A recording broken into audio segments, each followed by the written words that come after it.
जय श्री कृष्णा। कैसे हो आप सभी लोग? उम्मीद करती हूँ आप सभी मंगल में होंगे, अच्छे होंगे, स्वस्थ होंगे। अभी कुछ दिनों पहले ही मैंने एक वीडियो बनाया था, जिस वीडियो में मैंने आप लोगों को बताया था कि कितने मिनट की पूजा करनी चाहिए।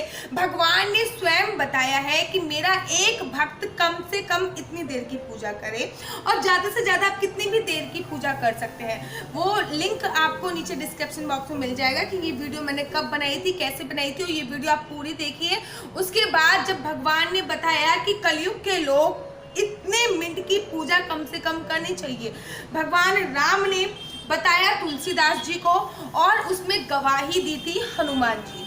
जी हाँ, भगवान राम ने तुलसीदास जी को बताया था कि मेरा एक भक्त कम से कम 6 मिनट की पूजा करे। उसमें एक दोहा भी आया था कि एक घड़ी आधी से पुनी आध, मतलब या तो आप 24 मिनट की पूजा कीजिए पहले भगवान राम। इसका पूरा नीचे लिंक आपको डिस्क्रिप्शन बॉक्स में मिल जाएगा कि कैसे और कितने मिनट की पूजा करनी चाहिए। अब आधी से भी पूरी आध की भगवान ने पूजा करने के लिए बोला, अर्थात 6 मिनट की पूजा आपको कलयुग में करनी ही करनी है। तो मेरे पास कमेंट आए कि दीदी 6 मिनट की पूजा हम कैसे कर सकते हैं, 6 मिनट की पूजा करने की विधि क्या होती है। आप पहले नीचे जाके वो वीडियो जरूर देखिए, उसके बाद मैं आज आपको बताती हूँ कि 6 मिनट की पूजा कैसे करनी चाहिए। मात्र कलयुग के लोग 6 मिनट की पूजा करके, भगवान की पूजा 6 मिनट की करके सारे के सारे फल की प्राप्ति कर सकते हैं, क्योंकि भगवान राम ने स्वयं बोला है कि मात्र 6 मिनट की पूजा करना मेरे लिए पर्याप्त है, क्योंकि कलयुग के लोगों के पास समय नहीं है। तो 6 मिनट की पूजा में आपको क्या करना है, क्या नहीं करना है, 6 मिनट की पूजा आपको कैसे करनी है, ये वीडियो आपके लिए होने वाली है बहुत ज़्यादा इंटरेस्टिंग। तो 6 मिनट की पूजा आपको 5 तरीके से करनी है। नंबर 1, आपको स्नान, चंदन, फूल, धूप दीप और प्रार्थना। स्नान, चंदन, फूल, धूप दीप और प्रार्थना करनी है। मात्र इतना ही करना है, इससे ज़्यादा कुछ नहीं करना। अब आप कहोगे दीदी स्नान कैसे?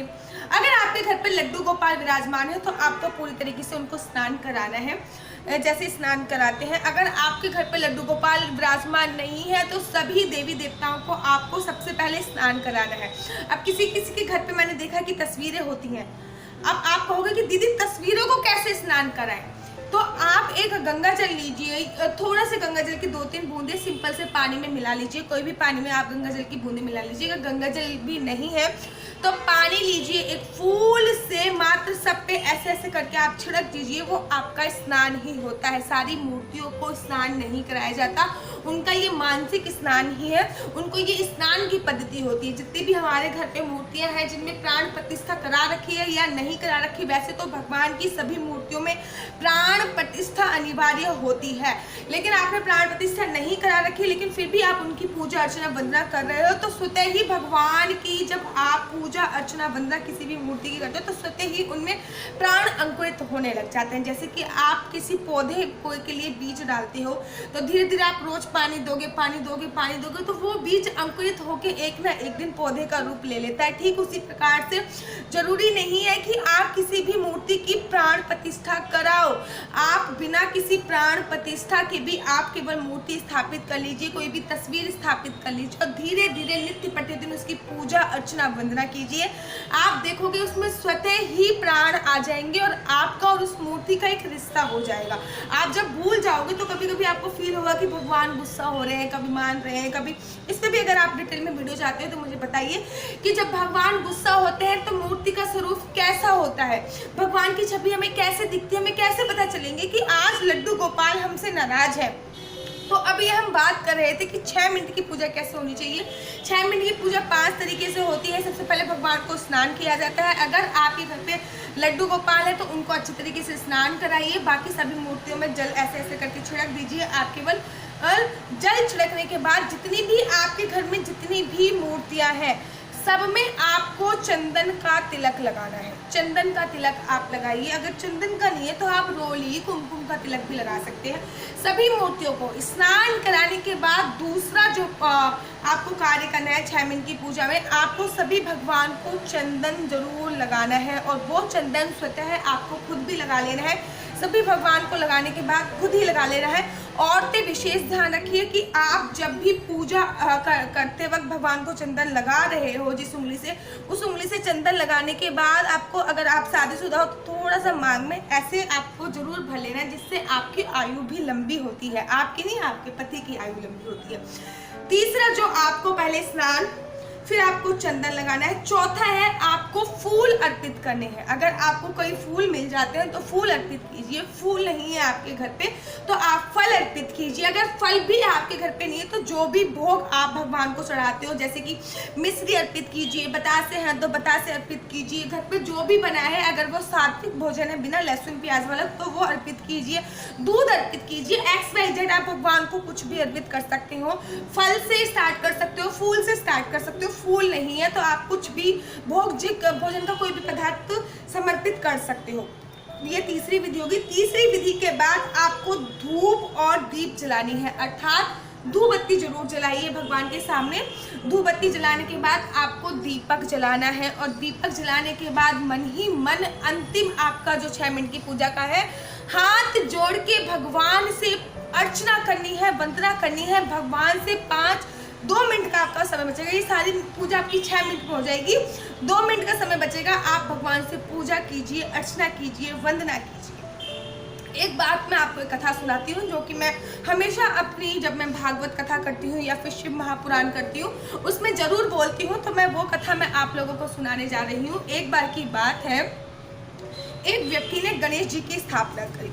अब जब गणेश जी की स्थापना करी तो वो नित्य उनकी पूजा अर्चना वंदना करता था। अब उसने एक मन्नत मांगी, उसकी मन्नत वो पूरी नहीं हुई।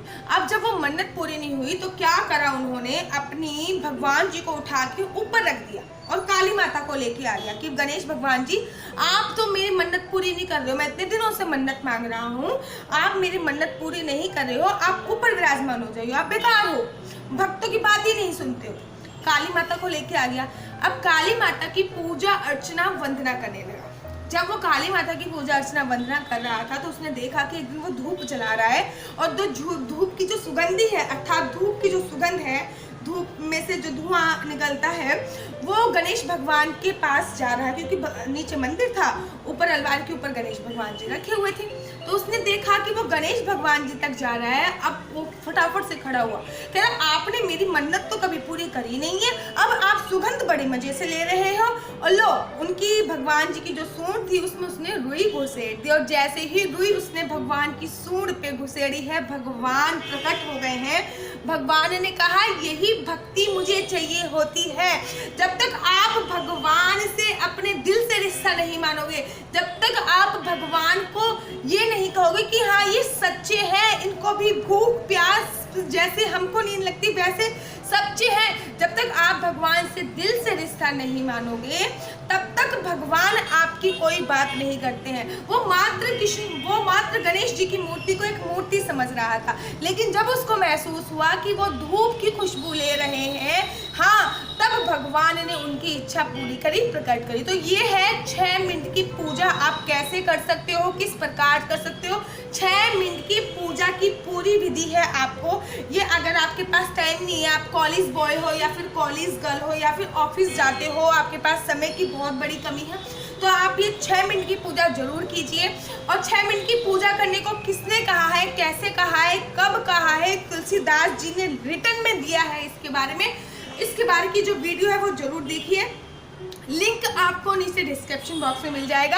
अब मुझे दीजिए इजाजत। राधे श्याम, जय श्री कृष्णा। मेरा यूट्यूब चैनल हरि बोल जरूर और जरूर सब्सक्राइब कीजिए। जय जय श्री कृष्णा।